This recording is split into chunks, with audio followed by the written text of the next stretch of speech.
बात करते हैं एबीजी एनालिसिस क्या होता है, तो कई बार मैंने पढ़ा रखा है, थोड़ा सा समरी बता देता हूं। इसे बोल दिया जाता है arterial blood gas analysis.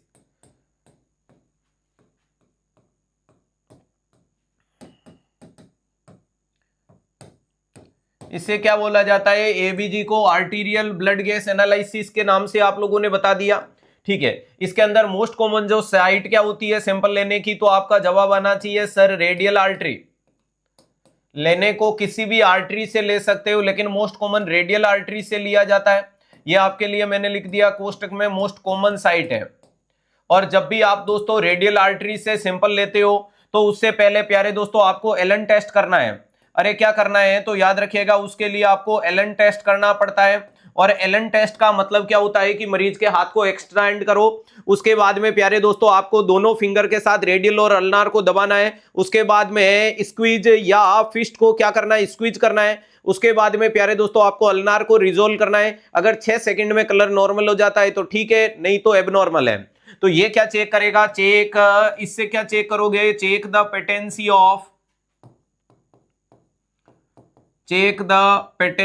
Of ulnar artery. ध्यान रखिएगा, check the patency of ulnar artery. किसकी पेटेंसी को चेक करोगे, अल्नार आर्टरी की पेटेंसी को आप लोग चेक करोगे। ध्यान रखिएगा सर, अल्नार आर्टरी की पेटेंसी के बाद आप सैंपल कौन सी सिरिंज में लेते हो, तो हिपेनाइज सिरिंज में लिया जाता है। क्यों, क्योंकि दूसरा कोई अगर आप एंटीकोएगुलेंट काम में लोगे तो ये इसकी इलेक्ट्रोलाइट में चेंजेस कर देगा। तो सिरिंज जो काम में ली जाती है, वो कौन सी होती है, हिपेरिन युक्त सिरिंज होती है, यानी हिपेनाइज सिरिंज बोला जाता है जिसे। इसमें सैंपल लेना है ताकि कोई चेंजेस नहीं आएगा। सर जी एमसीक्यू बेच है क्या, हाँ है, खरीदना है क्या, तुरंत प्रभाव से डाउनलोड करें, खरीदे और बोलो, चलेगा। ध्यान रखिएगा, वेरी इंपॉर्टेंट चीज, ऐसे जाकर के पूछ रहे हो जैसे कि किसी रेस्टोरेंट होती है ना समोसे कचौरी की दुकान, उसका दरवाजा खोल के अंदर पूछते हैं गरम गरम समोसे है क्या, तो सामने वाला कहता है हाँ समोसे है ना, गरम गरम कितने पैक करूं। जोरदार माहौल है बेटा, चलेगा। ध्यान रखिएगा, यहां पर आप जब उस सैंपल को लोगे, चेक करोगे, तो नॉर्मल पीएच आती है 7.35 टू 7.45। ध्यान रखिएगा। नेक्स्ट अगर बात करने की कोशिश करते हैं कि बाइकार्बोनेट की क्या वैल्यू होती है, बाइकार्बोनेट की क्या वैल्यू होती है, तो 22 से लेकर के 27 मिलीक्यूलेंट। और उसके बाद में अगर मैं CO2 की वैल्यू चेक करूं तो यहां कितनी होती है, तो 35 से 45। अरे कितनी होती है, 35 से 45। तो ये तीन चीजें आपके सामने देखने को मिल रही है कि किस प्रकार से क्या देखने को मिलता है, या कौन सी चीज।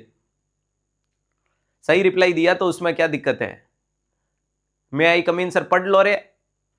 मुझे पता है दूसरी तीसरी में सीखी हुई इंग्लिश में 2-3 शब्द आते थे, मैं I come in sir, drinking water sir, go to toilet sir, बस इससे ज्यादा कुछ आता नहीं था। अभी बस पढ़ने की कोशिश करो, है ना। इंग्लिश के 4-5 शब्द ही आते थे, बोर्ड इंग्लिश में बोल देते थे, ब्रेक इंग्लिश में बोल देते थे, लंच इंग्लिश में बोल देते थे, उसके अलावा कुछ नहीं बोलते थे।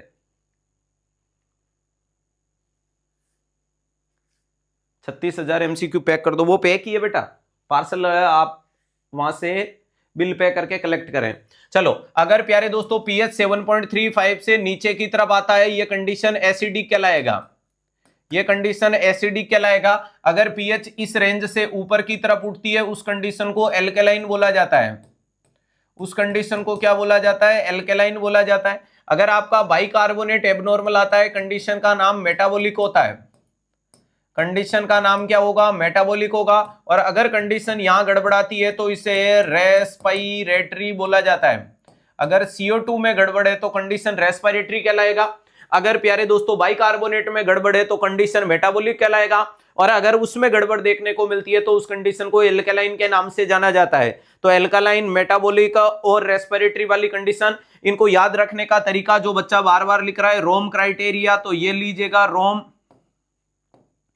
अरे इस कंडीशन को अपन रोम के नाम से जानते हैं, किसके नाम से जानते हैं, तो ध्यान रखिएगा रोम के नाम से जाना जाता है।